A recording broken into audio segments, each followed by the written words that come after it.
हरे कृष्ण कृष्ण कृष्ण हरे हरे हरे राम राम राम हरे हरे हरे कृष्ण कृष्ण कृष्ण हरे हरे राम राम हरे हरे हरे कृष्ण कृष्ण कृष्ण हरे हरे हरे राम राम हरे हरे हरे कृष्णा। आज के 2025 সালের সর্বশ্রেষ্ঠ পবিত্র দিন, কারণ আজকে থেকে শুরু হচ্ছে মহাপবিত্র একাদশী। তো আজকের একাদশীর নাম হচ্ছে পুত্রদা একাদশী। তো তোমরা যারা যারা একাদশী ব্রত আজকে পালন করতে পারলে না, তাদের উদ্দেশ্যে বলি, অধিকতর হরিনাম জপ করো আর শ্রীমদ্ ভগবদ গীতা পাঠ করো। কারণ ভগবানের নাম যত জপ করবে আর ভগবানের মুখনিসৃত বাণী শ্রীমদ্ ভগবদ গীতা তোমরা যত পাঠ করবে, ভগবান তোমাদের অবশ্যই কৃপা করবেন। কারণ ভগবানের কৃপা ছাড়া এগুলো কোনো কিছুই সম্ভব না। কারণ ভগবানকে আমরা সিলেক্ট করি না, ভক্ত হব সেটা ভগবান নির্ধারণ করেন।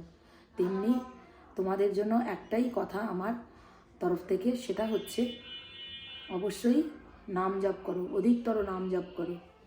কারণ এটাই আমাদের একমাত্র ধর্ম, একমাত্র কর্তব্য। সবাইকে এই নাম জপ করা, একাদশী ব্রত পালন করা বা ভক্তি জীবনে আনা, এটাই আমাদের একমাত্র কর্তব্য। তো হরে কৃষ্ণা, হরি বল, হ্যাপি একাদশী, রাধে রাধে।